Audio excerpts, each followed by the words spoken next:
le projet Kajoussi a commencé à prendre forme en 2018. Là où l'idée a germé, pardon. On avance au fur et à mesure sur le projet. On commence à rédiger un business model avec mon associé. On met un petit peu un cadre et on décide en fait de participer au premier concours de pitch qu'on voit. Donc ça, c'était à l'étranger. L'université de Bordeaux avait organisé un concours. D'accord. J'y vais et je me fais démonter. Tu n'étais pas assez préparé? Pour moi, si. Mais par rapport au jeu, non. La première des questions qu'on m'a posées à l'époque, c'est j'ai un compte. Ça, c'est frustrant quand même.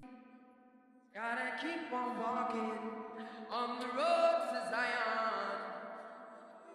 Bienvenue dans ce nouvel épisode de Entrepreneuriat sans filtre, le podcast qui explore l'aventure entrepreneuriale sans langue de bois. Aujourd'hui, nous parlons d'un sujet aussi sensible que nécessaire. Comment se réinventer après un échec?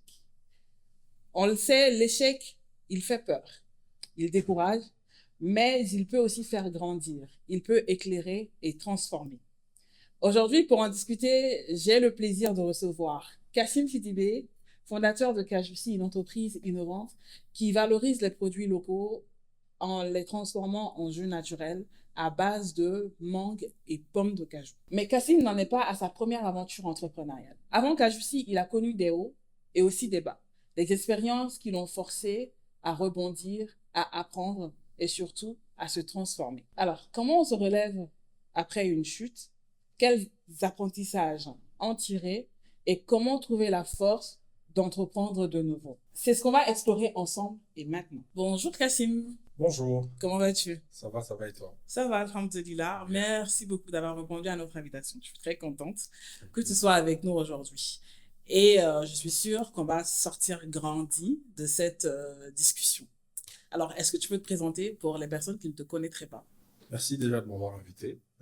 C'est un plaisir. Très rapidement, moi je m'appelle Kassim Sidibé.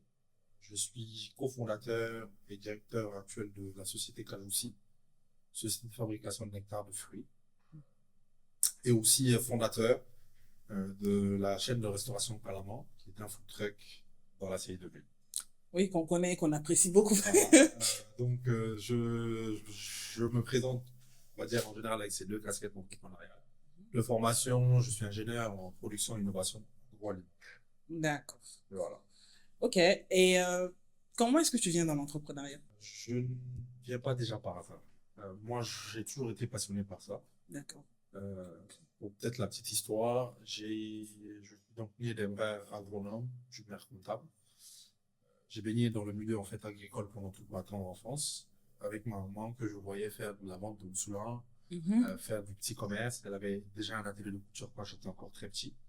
Donc, grandir, on va dire, de ce modèle-là, quand je suis parti vers l'étranger pour mes études supérieures. Avec, en fait, pour seule ambition de revenir au Mali. D'accord. C'était clair dès le C'était départ. clair, c'est-à-dire que le jour où je prenais l'avion, je voulais revenir ici. Pourquoi? Parce que j'ai grandi avec les valeurs autour de ce pays. J'ai été, on va dire, éduqué en me mettant en avant que chaque fils de ce pays devait rendre en fait un service en retour à ce pays. Aussi, on va dire, petit qu'il soit, mais en tout cas, devait prendre l'ascenseur au Mali. Donc, je suis arrivé à l'étranger, j'ai fait mes études, je les ai terminées. Il était quand même important pour moi de commencer une aventure professionnelle à l'étranger pour toujours forger mon technique. Oui, bien sûr. Mais dès l'année 2017, en fait, je crée ma première société. À l'étranger? Je suis à l'étranger, je crée ma première société au Mali. Ok. Voilà. Dans la com et l'événementiel. D'accord. Voilà. Ça s'appelait Malibu à l'époque. Je crois que je connais Malémou. Enfin, je connaissais. On a été en fait la première structure à lancer. En ce moment, on était un peu jeune, donc on était dans le domaine du rap, etc. On a été l'une des premières structures à lancer tout ce qui est session freestyle. On faisait venir des rappeurs. Ok. Voilà, autour d'une table, tout le monde chantait. On Ok. couvrait la plupart des événements qu'on voyait en ville, les concerts, etc. D'accord. Donc, je fais ça avec deux de mes amis. On s'associe, ça se passe bien au départ. Bien vrai qu'on ne gagnait rien. Mais on était passionnés, voilà. D'accord. On voulait faire quelque chose, mais on gagnait pas d'argent. Après mes vacances, moi, je suis rentré. Quelques temps plus tard, ça s'est arrêté. L'aventure s'est arrêtée parce que, voilà, c'était, on va dire, le premier coup qu'on essayait de façon professionnelle. On avait loué des bureaux, donc on avait vraiment tout le cadre autour. Oui. Mais on gagnait pas d'argent. Voilà. D'accord. Donc, Et ça a duré combien de temps, cette affaire? ça a duré pratiquement un an. Ok. pratiquement 1 an, avant réellement que les choses passent à l'arrêt. Mais pendant 1 an, on a continué un petit peu à animer les réseaux. On était vraiment précurseurs, en fait, sur tout ce qui était Web TV, on faisait des interviews, on faisait les actus de la semaine. Oui. Voilà, on était Donc, vraiment, je dis les pionniers voilà, dans... on était vraiment Ouais, d'accord. là, et ça, c'était en 2016-2017. Mhm. Je rentre, mais avant cela, en fait, quand j'étais ici, avec la volonté de toujours générer de l'argent, on organisait en fait des house parties. Moi, je reviens vraiment en 2012, 2013, on organisait des fêtes dans des maisons. L'objectif, en fait, était de faire du cash tout de suite. Donc, Ok. on investit un certain montant, on fait un peu de com autour. Derrière, en fait, on fait des entrées payantes et après, on génère de l'argent. Donc, tout ça pour dire que moi, je suis motivé un petit peu par tout ce qui est création de valeur, créer quelque chose, Mhm. vraiment m'attendre en France. J'ai travaillé à l'étranger et après, j'ai démissionné, j'ai décidé de venir. D'accord. Et tu viens au Mali, euh, tu continues dans le salariat ou tu te dis, là, je suis posé, je vais faire mon entreprise. Non. D'ailleurs, je vais en profiter. Ne démissionnez pas comme ça. Il faut le dire, hein? Voilà, il faut que je le dise. Oui, Lorsqu'on démissionne, c'est qu'on a un vrai plan. Donc, on ne vient pas sur un coup de tête. clairement, ouais. Il faut qu'on le dise. Parce que beaucoup de gens ont l'impression que voilà, ça ne marche pas comme ça. Moi, j'avais participé à un programme, en fait. Le projet de Kajoussi a commencé à prendre forme en 2018. Là où D'accord. l'idée a germé. Germé, pardon. On avance au fur et à mesure sur le projet. On commence à rédiger un business model avec mon associé. On met un petit peu un cadre et on décide en fait de participer au premier concours de pitch qu'on voit. Donc ça, c'était à l'étranger. Mhm. L'université de Bordeaux avait organisé un concours de pitch. D'accord. J'y vais et je me fais démonter. Tu n'étais pas assez préparé? Pour moi, si. Mais par rapport au jury, non. La première des questions qu'on m'a posées à l'époque, c'est j'ai un compris. Ça, c'est frustrant quand Voilà. même. Donc, parce que, en fait, à cette époque-là, moi, j'avais vraiment pas la vision de comment structurer un modèle, par où commencer, quelle était ma proposition de valeur claire. J'avais l'idée. Donc, on avait rédigé tout ce qu'on voulait rédiger. Je suis allé présenter ça comme ça au RAC. Donc, on fait ça et après, on voit passer, en fait, sur les réseaux un autre programme qui s'appelle Diaspora Entrepreneurship, programme auquel on postule. On est lauréat. Et ce programme, en fait, est un programme qui avait pour objectif de financer les jeunes de la diaspora qui avaient pour vocation de revenir au Mali. Un programme de financement. Papa One. C'est ça. Ouais. Donc, un programme qui est de programme. Mhm. On a participé, on a été lauréat, donc on venait d'avoir en fait le premier financement. D'accord. D'abord sur papier, avec le business model qu'on a présenté. Mais ce business model aussi s'est amélioré parce que sur le premier pitch qu'on a fait, on C'est ce que j'allais te a demander. Oui, c'est l'importance de retenir un petit peu les leçons. oui. Euh, donc, on gagne ce prix, on nous dit qu'on va avoir beaucoup de millions, mais de la banque. Mhm. On prend un peu peur. On se dit, bon, l'objectif de l'entrepreneur, c'est de, certes, lever des fonds. On n'en a pas. Mais une fois qu'on en a levé, qu'est-ce qu'on fait? Mais pourquoi vous aviez peur? Vous savez, le financement, on m'a dit, c'est très possible.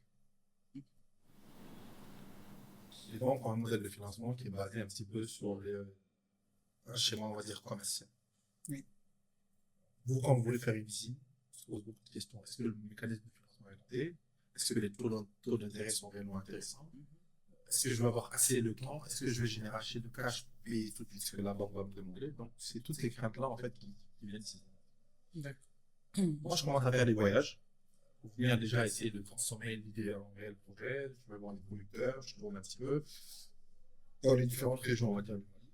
Petit à petit, les choses commencent à se mettre en place. Et c'est de là, en fait, que j'ai démissionné. Donc, cette démission, en fait, elle était réellement Elle était préparée. elle a été préparée. Donc, voilà à peu près les événements avant mon arrivée. D'accord.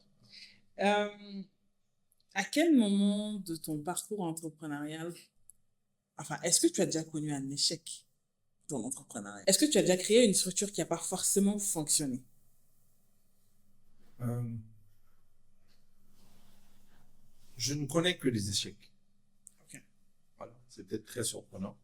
Mais si un entrepreneur veut se lancer pour connaître le succès tout de suite, c'est qu'il n'est pas fait pour l'entrepreneuriat. Parce que ça n'existe pas.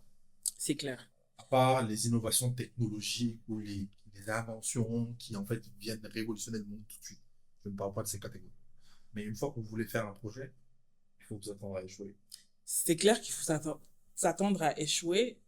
mais il y a beaucoup qui baissent les bras tout de suite après un échec. Toi, comment est-ce que tu les vis? Moi, je vis chaque échec comme une leçon. Euh, Premier élément. Deuxième élément, je vois chaque échec comme étant un moyen pour moi de m'améliorer. Je suis vraiment dans une démarche de remise en question permanente. D'accord. C'est-à-dire que je me dis, ici, la société a échoué. Pourquoi? Donc, à travers ce questionnement-là, lorsque moi j'arrive en fait à dégager ma responsabilité personnelle, à me dire qu'elle a échoué, c'est pas parce que je n'ai pas fourni assez d'efforts, mais parce que peut-être le contexte n'était pas le bon, parce que le moment n'était pas le bon. À partir de ce moment-là, je me dis, c'est la société, ce n'est pas moi. En fait, je dissocie ma personne et mon entreprise. Une entreprise peut échouer sans que l'entrepreneur n'ait échoué. C'est clair. Mais ça, c'est toi qui le sais, peut-être. Euh, L'entourage ne voit pas forcément les choses de cet œil-là. En fait, ce que moi je conseille à beaucoup d'entrepreneurs, c'est de prenez en compte ce qu'on vous dit, c'est des bons conseils. Il faut dire ça aux entrepreneurs. Parce que les gens ont beaucoup de mal avec ça. Prenez en compte ce qu'on vous dit. On Oui. parlera après plus tard un peu de l'importance de l'entourage, parce que c'est ce qui m'a permis d'ailleurs de passer, en tout cas mes difficultés. D'accord. Prenez en compte ce qu'on vous dit, mais ne prenez pas ça avec un œil de jugement. Au Mali, en Afrique et particulièrement au Mali, on a souvent l'impression en fait que lorsqu'on se lance dans l'entrepreneuriat, si on échoue, les gens vont dire que tu es nul ou que tu n'as pas été assez bon. Il faut s'enlever cette pression-là. Surtout qu'on ne s'est pas lancé pour les autres. Voilà. On s'est lancé pour nous-mêmes. Donc ça veut dire que c'est nous-mêmes qui croyons en notre vision. Ça doit être un élément de motivation supplémentaire d'outrepasser l'échec justement pour ne pas donner l'occasion aux gens de dire que tu n'y es pas arrivé. Pour moi, on doit s'en servir plutôt comme levier de motivation au lieu de s'en servir comme étant un élément négatif des regards qui sont posés sur nous, ça n'a pas marché, pourquoi, etc., etc. Mm. Donc pour moi, il faut écouter les gens parce qu'ils donnent toujours des bons conseils. Il faut aussi inciter les proches à donner des conseils vrais parce que souvent ils nous mentent. Voilà. Oui, c'est vrai. J'ai beaucoup de gens qui m'ont dit au départ que mon jus était bon alors que c'était pas le bon jus. Mais qui aujourd'hui me disent tu l'as amélioré donc voilà, c'est mieux. Mais ils n'ont pas osé me dire que c'était pas bon au départ. Oui, c'est parce que ils ont peut-être peur de te heurter. Oui, mais en fait ils m'aident. Ils se rendent Oui. pas compte. Me blesser à ce moment-là est meilleur que me laisser continuer dans l'erreur. Oui, je suis d'accord. C'est vraiment hyper important.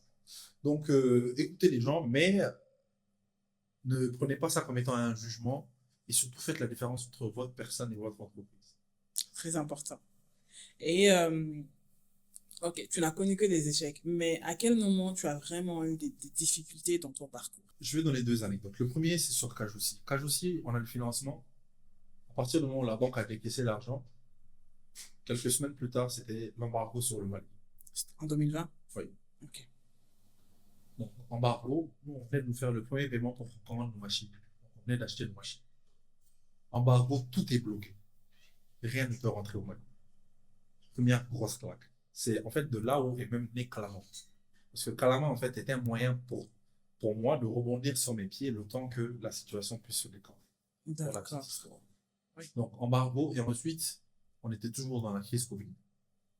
Donc, l'un dans l'autre, quel entrepreneur peut plus ou moins s'en sortir? Donc, Difficile. je mets en stand-by comme aussi. Je préviens la structure de financement. Je leur dis que pour telle raison, voilà ce qui va se passer. Et entre-temps, moi, je me réinventerai très rapidement. Je réfléchis, qu'est-ce qui se fait, qu'est-ce qui se fait pas au Mali. L'idée de food truck vient. Je vais voir des soudeurs, on discute, on fait un plan. On le fait en 2 mois qu'à l'avance, c'était plié. On l'a lancé. Ça a pris au départ. Puis on s'est cassé la gueule. Ça a remarché, on s'est cassé la gueule. Et là, maintenant, je pense qu'on a atteint le beau niveau. Et avec Calama, aujourd'hui, vous avez combien de food trucks? On en a un seul. Seul. On en avait fait 2. Mais on s'est rendu compte, en fait, qu'un seul suffisait. Ah oui? Parce que on avait fait 2 pratiquement dans la même zone, pas très éloignée, pour aller chercher une clientèle d'école. Après, pour des raisons stratégiques, on a décidé de supprimer un point de vente pour n'en garder qu'un. Parce que le problème, en fait, de multiplier les points de vente ramène un problème dans l'entrepreneuriat au Mali qui est le personnel. Plus tu as de monde, plus c'est compliqué à gérer. Et dans la cuisine, si tes recettes ne sont pas standardisées, les clients s'en vont. C'est clair. Oui. Donc, on a décidé vraiment de se concentrer sur un seul. Parce que la création du deuxième, en fait, c'était un peu trop tôt. On l'a fait 8 mois après le lancement. Ouais, c'était tout. Donc, c'était un peu trop tôt. On l'a supprimé. On a travaillé maintenant pendant 2 ans sur le seul et l'unique. Et maintenant, on commence à envisager les possibilités d'en avoir d'autres ailleurs. D'accord. Et quand cet embargo vient, qui met du coup une pause, qui te donne une pause forcée par rapport à Kajusi et que toi tu rebondis sur Kalaman, enfin avec Kalaman et que ça va pas, comment est-ce que tu le vis sur le plan personnel? Personnellement, c'était dur. Mm. Euh, Parce que moi, je venais de me marier juste un petit peu avant. Donc, il faut bien sortir de la relation quand même. Bah oui, ça semble le coup. Voilà. Ça semble le coup. Donc, c'était très dur. Mais en fait, l'élément qui me permettait toujours de surmonter cela, je me disais, en fait, tu es rentré pour ça. Tu occupais un bon poste à l'étranger, tu avais un bon salaire, tu as décidé de rentrer. Donc, il faut assumer, hein. Deuxièmement, il faut ne pas arrêter de se battre. Et le dernier élément qui m'a permis vraiment de m'en sortir, c'est que moi, j'ai eu un entourage qui, en fait, a cru à ma vision. C'était ma prochaine question. Comment est-ce qu'ils t'ont... Moi, j'ai eu un entourage qui a tout de suite cru en ma vision, qui m'a dit, tu es fait pour ça va bien se passer. Ça va être dur, mais ça va bien se passer. Quand on entend ça de son entourage, on se rend pas compte, mais ça motive. Mais On se dit, ne serait-ce que pour eux, je ne peux pas échouer. tu as eu beaucoup de chance parce que il y a des entrepreneurs qui, contrairement à toi, bah, sont un peu descendus justement par leur entourage. C'est vrai. Au premier échec, on lui dit, ça va marcher, faut peut-être essayer de retourner dans le salariat. C'est vrai. Là-bas, il y a plus de sécurité. Tu vas pas forcément tout perdre. Tu auras toujours quelque chose. Mais là, tu as commencé, ça va pas. Et donc, c'est vrai que c'est important d'avoir un entourage qui te soutient. C'est hyper important. Oui. Qui te soutient et qui sait trouver, en fait, les mots pour, Ça, c'est au niveau de l'entourage personnel, c'est aussi important pour l'entrepreneur. Ça m'a beaucoup aidé d'être transparent avec son personnel quand ça ne va pas. Nous ne sommes pas des super-héros, hein, nous ne sommes pas des magiciens. Je me rappelle, à un moment donné, quand l'avance, ça n'allait vraiment pas. D'accord. J'avais de la difficulté à faire les salaires. Chaque fin de mois, je payais mes gars peut-être le 15 ou le 16 du mois Wow. pour un salaire qui arrivait en fait au départ le 29 ou le 28. C'est arrivé une fois, la deuxième fois j'ai organisé une réunion, j'ai discuté avec eux, j'ai dit écoutez, ça ne va pas. Voici le chiffre que vous faites, la transparence absolue. Voilà ce que vous me coûtez. Voilà ce qu'on met dans les charges de fonctionnement. Voilà ce qui reste. Et ils se rendent compte en fait que finalement le chiffre d'affaires était égal à la charge de fonctionnement sans les salaires. Donc ils ont compris et naturellement quand on tombe sur des personnes de bonne volonté, ils prennent le lead en fait, ils se disent il faut qu'on se batte pour que ça monte. Deuxièmement, il faut qu'on soit tolérant. Oui. Et c'est très important. Donc aujourd'hui, par rapport à leur tolérance d'avant, j'ai la même équipe. Moi, je me sens toujours redevable vis-à-vis de ces gens. Parce qu'ils ont su être tolérants. C'est la même équipe. C'est la même équipe. J'ai gardé la même équipe sur Calaman, en tout cas 80% du personnel du début à maintenant. D'accord. Et quand ça n'allait pas, parce qu'il y a eu beaucoup de phases, comme tu l'as dit, où ça n'allait pas justement sur Calaman, comment est-ce que vous avez fait en fait pour faire en sorte qu'aujourd'hui ce soit stable et que ça rapporte? On se questionne. Qu'est-ce qui n'allait pas? Premier élément. Sur Calaman, on s'était rendu compte que niveau recettes, il fallait faire du travail. On avait fait un bon départ. On avait perdu notre cuisinier principal. Les recettes ont chuté. La clientèle a chuté. Premier élément. Deuxième élément, on s'est rendu compte qu'il fallait investir dans la com. Parce qu'il fallait plus faire connaître le produit et le service. Troisième élément, en fait, être stratégique et aller chercher les clients qu'on n'avait pas. Donc, on a commencé réellement à jouer sur la mobilité, à aller sur des sorties de concerts, à aller sur des sorties de festivals, à aller devant des entreprises où ça pouvait marcher. Et ça nous a permis un petit peu de traverser la petite difficulté. Et surtout, on a fait vraiment le gros du travail, c'était au niveau de la recette. Voilà. Aujourd'hui, je pense qu'en toute humilité, nous avons les meilleurs tacos de la vie. Ça fait longtemps que j'ai pas mangé votre taco, ça faut que j'y retourne pour juger ça moi-même. Tu me donneras les nouvelles. Il n'y a pas de problème. Et revenons sur Kajusi. C'était difficile. Enfin, déjà, le lancement, c'était compliqué parce que vous avez eu le financement, mais après vient l'embargo. très difficile.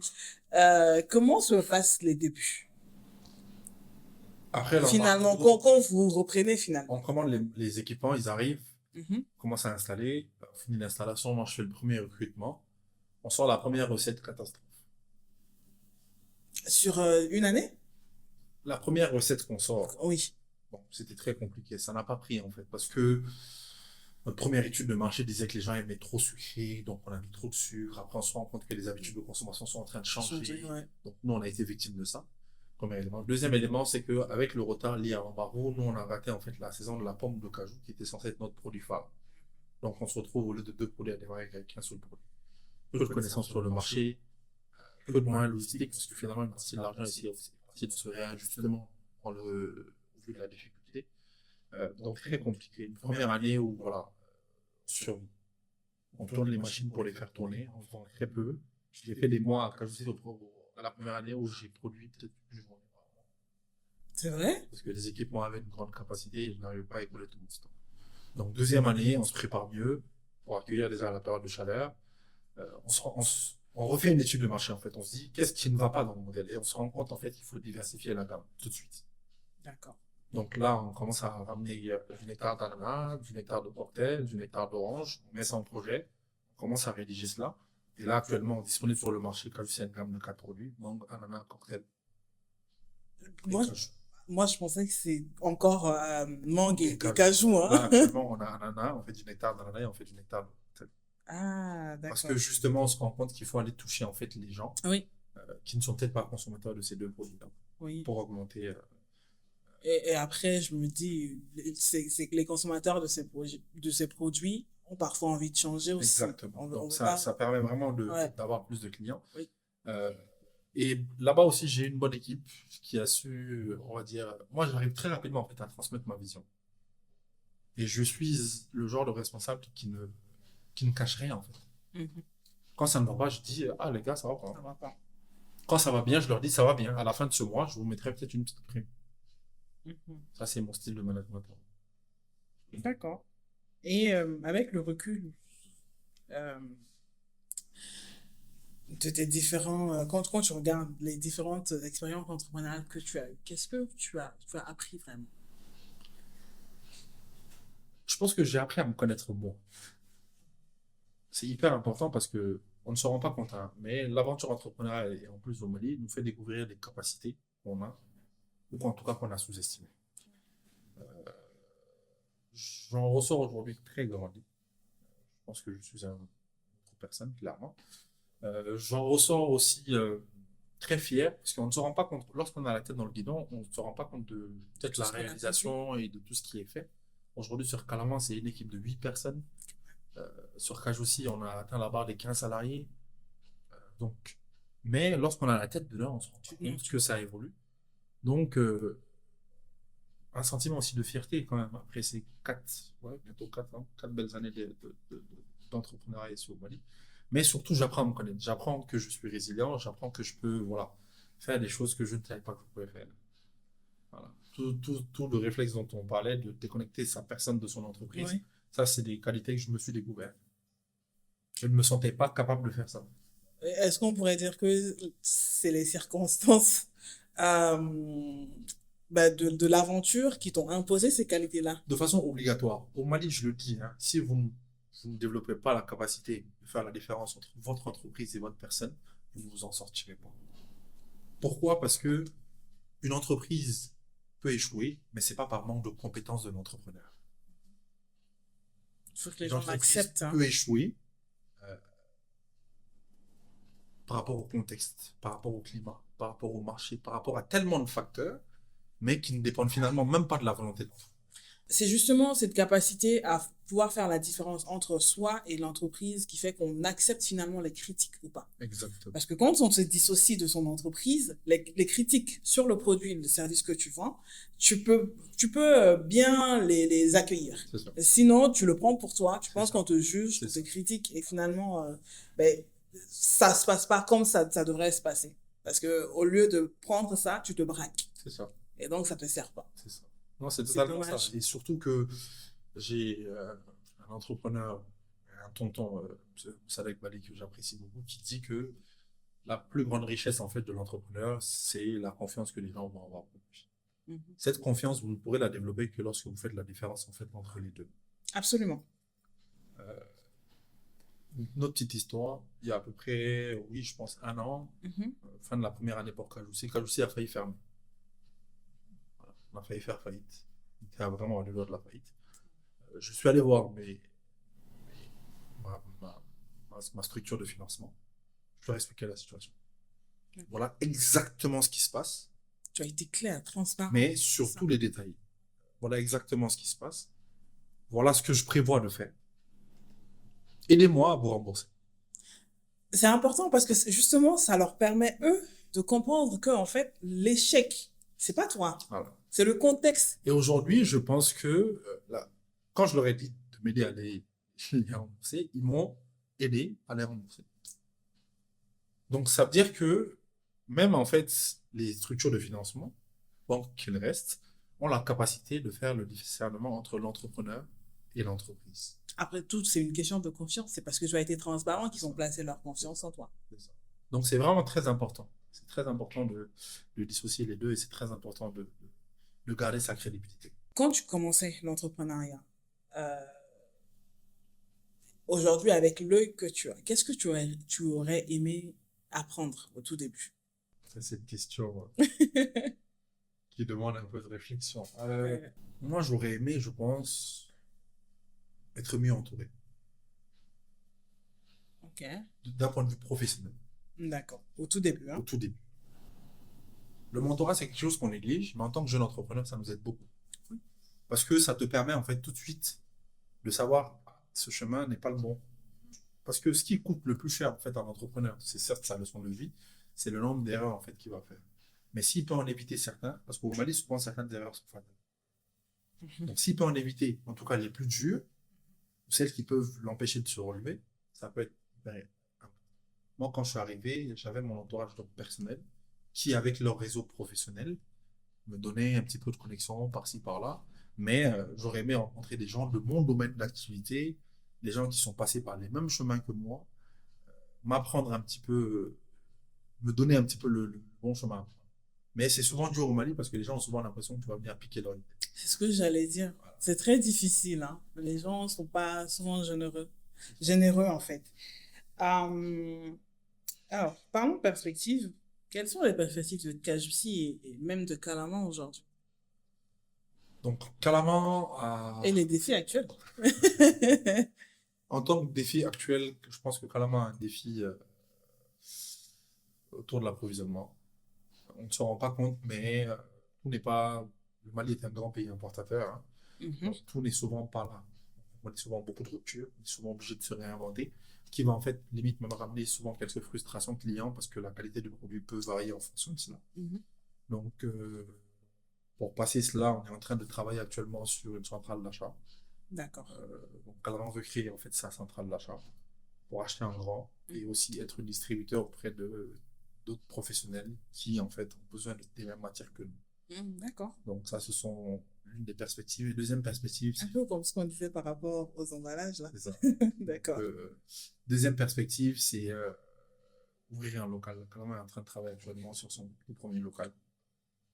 Voilà. Ok. Donc, on va passer du format food truck Un restaurant à un resto. classique. Parce que le besoin a un petit peu évolué, parce qu'on se rend compte qu'il y a une clientèle qu'on n'a pas et qu'on peut avoir avec le local. Et surtout, ça nous permet tout de suite de dupliquer le nombre de points de vente parce que Oui. c'est qu'on le ramènera stratégiquement ailleurs. Exact. Exact. Donc ça, c'est concernant Calaran. Cajoussi, en termes de défis, je dirais aussi un peu à pro, parce que voilà, tout n'est pas souvent là en temps et en heure. Et aussi un défi, le plus gros, c'est au niveau de tout ce qui est chaîne de valeur. Travailler les filières, c'est très compliqué.